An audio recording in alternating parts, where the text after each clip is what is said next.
안녕하십니까. 책 읽어주는 의사 이호곤입니다. 오늘은 팔통증 스트레칭 네 번째 시간 엘보 환자 주의사항에 대해서 알아보도록 하겠습니다. 엘보는 치료도 중요하지만 환자분들이 주의사항을 잘 인지하고 숙지하고 그걸 생활하는 것이 치료 및 예후에 상당한 영향을 끼칠 수 있습니다. 그래서 잘 숙지하는 것이 상당히 중요합니다. 첫 번째, 가급적 팔 사용을 줄인다. 엘보 발생 이전처럼 팔을 사용하게 되면 엘보가 더욱 심해질 수 있다. 그래서 가급적 팔 사용을 줄이는 것이 좋은데, 팔 사용은 엘보 발생 이전에 2분의 1에서 3분의 1 수준을 줄이되 팔을 전혀 사용하지 않으면 안 된다. 왜 그럴까요? 어깨 관절에 구축이 오면서 오십견 등이 생길 수 있기 때문에 그렇습니다. 엘보가 심해질까 두려워 팔을 사용하지 않게 되면 팔과 어깨 관절에 유착이나 구축이 일어나 심각한 동작 제한을 유발할 수 있다. 그뿐만 아니라 그로 인해 오십견이 생기는 경우도 있으며 치료 후에도 근력이 떨어져 장기간에 걸쳐 재활 치료를 받아 2차 문제가 생길 수도 있다. 아울러 엘보가 온 팔을 전혀 사용하지 않고 건강한 팔만을 사용하게 되면 건강한 팔에도 과부하 걸려 엘보가 발생할 수 있으므로 적절한 안배가 필요하다. 예를 들어 오른팔에 엘보가 생겼다고 할게요. 그러면 이 팔을 사용하면 아프니까 왼팔 위주로 사용하는 경우가 있어요. 그러면 어떻게 될까요? 왼팔에도 엘보가 생깁니다. 즉 건강한 팔이 10이라는 일을 하고 있었는데 갑자기 오른손에 하던까지 하게 되면 20, 30의 일을 하게 되겠죠. 그러면 당연히 많이 쓰게 되면서 과부하 걸리면서 엘보가 생길 수밖에 없습니다. 그래서 전체 팔 사용 수준을 2분의 1에서 3분의 1 수준 줄이되 원래 쓰던 비율은 견우의 경우 오른손잡이라 6대4 내지 7대3을 쓰거든요. 그 비율은 유지하시는 게 좋다는 것입니다. 두 번째, 양치질 시 팔꿈치 통증이 생기는 경우는 전동 칫솔로 교체한다. 왜? 양치질에서 팔꿈치 통증이 생겼다는 것은 그 양치질이 팔꿈치에 자극을 주기 때문에 그렇습니다. 그래서 그러한 자극을 줄일 수 있는 전동 칫솔 등으로 교체하는 것이 좋습니다. 세 번째, 젓가락질을 할 때 팔꿈치 통증이 생기는 경우는 포크를 사용한다.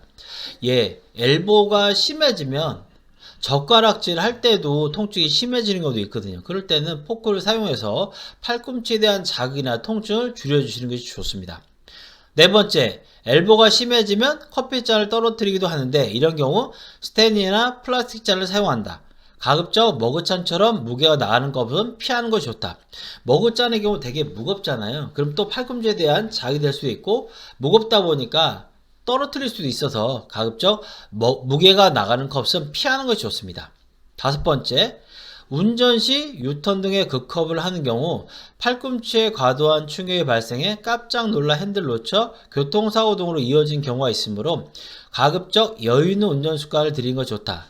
자, 급작스럽게 유턴을 하거나 급작스럽게 피턴 혹은 고속도로에서 갑자기 확 핸들을 꺾는 경우 어떻게 될까요? 팔꿈치에 대한 자극이 되겠죠. 그래서 가급적 여유 있는 운전 습관을 들이라고 하는 것입니다. 여섯 번째, 금주금연한다. 건이나 인대에 염증이 생긴 상태에서 술이나 담배를 과도하게 하면 염증이 더 심해질 수 있다. 엘보가 생기면 금주금연하는 게 우선이지만 당장 절제하는 게 힘들다면 그 정도를 줄이는 것이 좋다. 일반인들도 금주금연하는 게 좋습니다. 그런데 엘보의 경우에는 통증이 있다는 건 염증이 있다는 거죠. 그 상태에서 술이 들어가면 어떻게 될까? 염증이 더 심해지겠죠. 그래서 애주가인 경우에 엘보가 생기면 치료기간도 길어지고 심해지는 경우 바로 여기에 있습니다. 그래서 애주가인 경우에 엘보가 생겼다면 금주할 수는 없다면 마시는 양의 정도와 횟수를 줄여주는 것이 좋습니다. 일곱 번째, 엘보에 따라 물건을 드는 손의 방향에 신경을 쓴다. 테니스 엘보인 경우 손바닥을 위로 향하여 물건을 들게 되면 그 힘이 상완골 내상골에 걸려 통증을 거의 못 느끼지만 손등을 위로 하여 물건을 들게 되면 그 힘이 상완골 외상골에 걸려 통증을 심하게 느끼게 된다. 이게 무슨 말이냐면요. 테니스 엘보의 경우에는 손등을 위로 해서 물건을 들게 되면 이 힘이 바로 팔꿈치에 전해지겠죠. 그러면 엘보가 더 심해질 수 있어요. 그래서 물건을 들 때 손바닥을 위로 하여 들으라는 거죠. 자, 골프 엘보잉을 알아보겠습니다. 테니스 엘보와 반대겠죠. 손바닥을 위로 하향하여 물건을 들게 되면 그 힘이 상완골 내상과에 걸려 통증을 심하게 느끼지만 손등을 위로 향하여 물건을 들게 되면 그 힘이 상완골 외상과에 걸려 통증을 거의 느끼지 못한다. 그래서 엘보에 따라 물건을 드는 방에 반드시 숙지해야 2차적인 손상을 줄일 수 있다. 자, 골프 엘보잉 경우에는 만약에 물건을 이렇게 들게 손바닥을 위로 해서 물게 되면 그 힘이 상완골 내상과에 걸려서 또 다른 문제를 자꾸 유발하게 되겠죠. 그래서 손등을 위로 해서 물건을 들라는 겁니다. 그래서 엘보에 따라서도 물건을 드는 손의 방향에 신경을 쓰는 것이 좋습니다. 다음 시간에는 손통증을 다스리는 스트레칭에 대해서 알아보는 시간을 갖도록 하겠습니다.